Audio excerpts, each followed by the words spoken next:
saya Nur Santri MS Sanatu. Di sini saya mahasiswa program studi profesi nurse Tiga Surya Global Yogyakarta.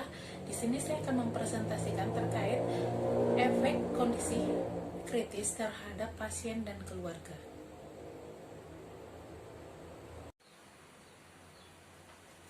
Baik, langsung saja saya akan menjelaskan terkait pengertian keluarga dan pasien kritis. Yang pertama, keluarga adalah dua atau lebih individu yang hidup dalam satu rumah tangga karena adanya hubungan darah atau perkawinan. Mereka saling berinteraksi satu dengan yang lain, mempunyai peran masing-masing, dan menciptakan serta mempertahankan suatu budaya. Itu menurut Setiawati 2008. Selanjutnya, di sini ada pasien kritis. Menurut AACN atau American Association of Critical Nursing, didefinisikan sebagai pasien yang berisiko tinggi untuk masalah kesehatan aktual maupun potensial, yang mengancam jiwa. Semakin kritis sakit pasien tersebut, semakin besar kemungkinan untuk menjadi sangat rentan, tidak stabil dan kompleks, membutuhkan terapi yang intensif dan asuhan keperawatan yang teliti.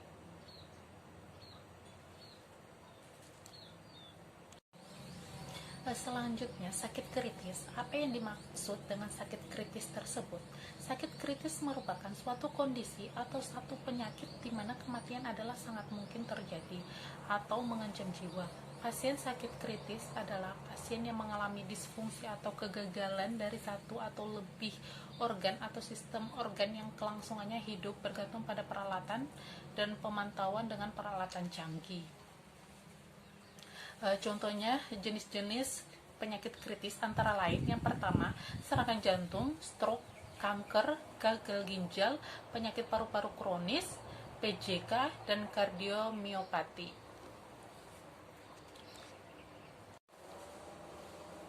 Baik, di sini ada dampak psikologis keluarga maupun pasien kritis, di mana pendekatan pada keperawatan kritis mencakup keluarga pasien. Keluarga diartikan sebagai orang yang saling berbagi dan bersama sepanjang hari. Dalam proses asuhan keperawatan, orang tersebut mengalami gangguan homeostatis karena masuknya pasien ke lingkup area kritis. Siapa saja yang merupakan bagian penting bagi kehidupan pasien secara normal dipertimbangkan sebagai anggota keluarga. Di area keperawatan kritis, keterlibatan keluarga memiliki kontribusi positif terhadap kesembuhan pasien. Kecemasan yang tinggi muncul akibat beban yang harus diambil dalam pengambilan keputusan untuk pengobatan yang terbaik bagi pasien. Respon keluarga bergantung pada persepsi mereka terhadap stres, kekuatan, dan perubahan gaya hidup terkait dengan penyakit kritis yang diderita anggota keluarganya, di mana respon keluarga juga terhadap stres yang dirasakan ketika menghadapi anggota keluarga mendapatkan perawatan kritis dapat dijelaskan melalui stres keluarga Hill, di mana teori tersebut dikenal dengan model ABCX. Kerangka ABCX memiliki dua bagian. Yang pertama, ada pernyataan yang berhubungan dengan penentuan krisis keluarga, yaitu A, peristiwa dan kesulitan terkait, berinteraksi dengan B, sumber berhadapan dengan krisis keluarga, yang berinteraksi dengan C, definisi yang dibuat keluarga mengenai peristiwa, menghasilkan X, yaitu krisis. Faktor A adalah stresor yang atau adanya peristiwa aktual yang memaksa keluarga mempertahankan dengan cara steroid yang diikuti oleh mekanisme coping keluarga B. Jika keluarga tidak menggunakan sumber dan mekanisme coping, maka hasil sama, yakni seolah-olah keluarga tidak memiliki sumber coping. Intervensi lebih mudah pada kasus ini karena tidak terlalu sulit untuk membantu keluarga memanfaatkan pola coping masa lalu dibandingkan membantu keluarga belajar cara berespon yang baru. Faktor C merupakan persepsi dan interpretasi keluarga terhadap stresor atau peristiwa stres. Penilaian keluarga terhadap stresor mempengaruhi upaya coping yang digunakan beserta hasilnya nanti. Keluarga yang fungsional akan mampu melihat peristiwa sebagai sesuatu yang dapat dipahami dan dapat dikelola. Faktor X di sini terkait dengan krisis atau dengan bukan krisis, terjadinya kecenderungan krisis menunjukkan bagaimana keluarga mengatasi faktor B dan C. Ketika keluarga terpanjang krisis, maka cenderung mengalami peristiwa stresor dan keparahan yang lebih. A, serta mendefinisikan lebih sering sebagai krisis C. Tipe keluarga seperti ini lebih rentan terhadap peristiwa stresor karena kurangnya sumber dan kemampuan coping. Kerangka B di sini yang mereka miliki. Selain itu, keluarga yang gagal belajar dari krisis masa lalu menyebabkan mereka melihat stresor baru sebagai ancaman dalam pencetus krisis. Faktor X di sini tidak dilihat sebagai hasil akhir, melainkan berpengaruh dalam hubungan dan penampilan peran anggota keluarga. Itu menurut Debcast 2010. Selanjutnya di sini ada mekanisme coping bagian D, di mana mekanisme coping keluarga itu merupakan proses aktif saat keluarga memanfaatkan sumber keluarga yang ada dan mengembangkan perilaku yang memperkuat keluarga dan mengurangi dampak peristiwa yang penuh stres. Strategi coping keluarga ketika dihadapkan dengan stres dapat dilakukan melalui pencarian dukungan sosial. Itu menurut Nur Hadi 2014. Di sini mekanisme coping keluarga itu sendiri, pasien kritis merupakan bentuk adaptasi terhadap perubahan yang terjadi karena salah satu anggota keluarga yang dirawat di ruang ICU. Bentuk mekanisme coping yang kurang dengan cara tidak dapat tenang dalam menghadapi keluarga dari pasien kritis mengalami masalah psikologis seperti sikap yang tidak tenang, cemas, gelisah, dan lainnya. Anggota keluarga juga dilanda kecemasan yang dapat merubah persepsi keluarga tentang kondisi pasien yang sebenarnya. Keluarga pasien kritis memiliki kebutuhan emosional dan informasi yang harus ditangani oleh dokter dan perawat ICU. Pasien yang membutuhkan perawatan di ruang ICU yang membutuhkan dukungan dari keluarga dalam mengambil keputusan, selain dirawat di ruang ICU, dan dalam hal ini mekanisme coping keluarga berperan penting dalam menunjang kondisi penyembuhan pasien. Itu mekanisme coping itu sendiri menurut Fitria 2018. Sebagian besar anggota keluarga yang berumur 32-39 tahun memiliki coping yang kurang karena usia 23-39 tahun termasuk dalam usia dewasa dini. Keluarga yang termasuk dalam usia dewasa dini dalam kondisi tegang, emosi, dan banyak masalah sehingga mempunyai mekanisme coping yang kurang.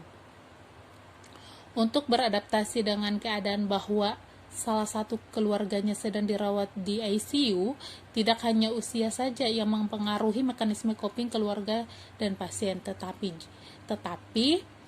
juga tingkat pendidikan yang kurang masih menjadi tolak ukur dalam memperoleh informasi tentang perawatan kesehatan yang dibutuhkan anggota keluarga yang sedang sakit, dan memudahkan seseorang untuk memperoleh informasi dalam kesehatan. Selanjutnya yaitu dukungan yang diberikan oleh perawat intensif kepada anggota keluarga pasien adalah salah satu bentuk dukungan sosial. Dukungan sosial yang diberikan oleh keluarga teman disebut informasi support. Ketika kebutuhan pasien dan keluarga bersinergi dengan kompetensi perawat, maka hasil perawatan akan optimal. Dukungan sosial diartikan sebagai pertukaran informasi yang memberikan empati dukungan, yaitu dukungan emosional, harga diri, jaringan, dan penilaian. Dukungan emosional adalah suatu keyakinan bahwa seseorang individu dicintai dan disayangi oleh keluarga. Kebutuhan emosional mencakup harapan dan dukungan spiritual. Pemahaman mengenai pentingnya kebutuhan keluarga oleh tenaga kesehatan profesional pada perawatan kritis bermanfaat bagi keluarga agar dapat mengontrol saat berada pada situasi rentan. Di sini ada ada peran perawat.